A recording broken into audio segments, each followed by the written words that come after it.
At ang isi-share ko naman sa inyo for today's video ay ang aking everyday routine. At ito nga po pala ang aking ginagawa after maligo. Unang-una nga po ang ina-apply ko dyan sa aking katawan ay ang lotion. Maraming salamat nga po pala sa nag-sponsor at nagbigay ng Cetaphil na yan.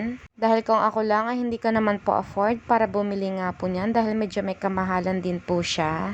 Yung permanent lotion ko nga po talaga dyan ay ang Silka Green na papaya. Dahil bukod sa whitening at meron din po siyang SPF, nakakatulong protektahan ng ating mga balat. Lalong-lalo na po pag nasa labas po tayo ng ating bahay. At kailangan din po natin maglagay niyan para naman hindi maging dry ang ating mga balat.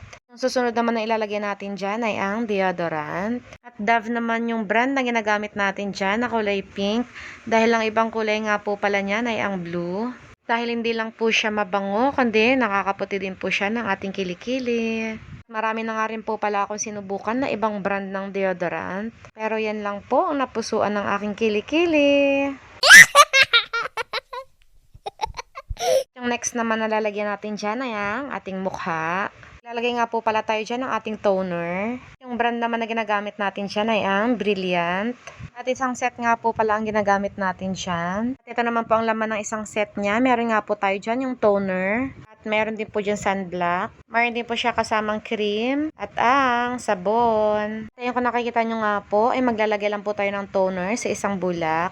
At depende po sa inyo kung ano kadami ang ilalagay nyo. At pag nag-apply nga po pala tayo dyan ng ating toner sa mukha, ay sama na rin po natin hanggang leeg. Para naman pantay ang ating mukha at ang leeg. At pagkatapos ko naman po mag-apply sa mukha at leeg, ay maglalagay naman po ako dyan sa aking mga siko. Next naman natin na ilalagay dyan ay ang ating cream. At sa gabi nga lang po pala ako dyan naglalagay ng aking cream bago matulog. At syempre pati leeg, lalagyan din natin.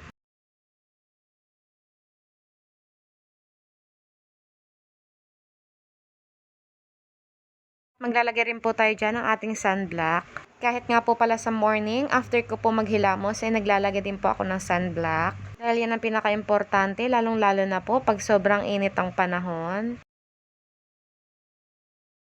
At maglalagay din po pala tayo dyan ng ating moisturizer sa lips. At para din naman hindi dry ang ating mga labi. Yung next naman na ilalagay natin dyan ay ang Johnson na powder. At para naman hindi malagkit ang ating mga mukha. Ito naman yung kulay ng Johnson powder na gusto ko.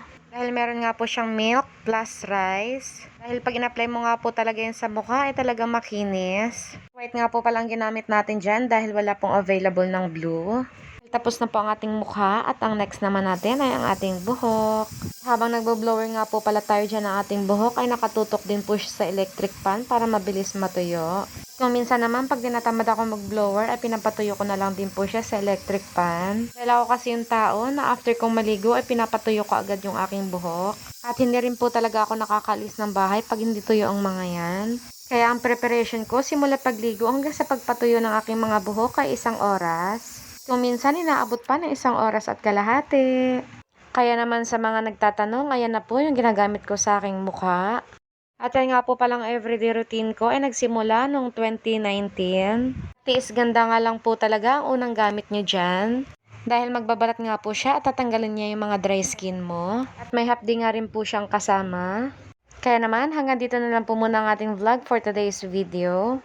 At maraming salamat. Bye-bye!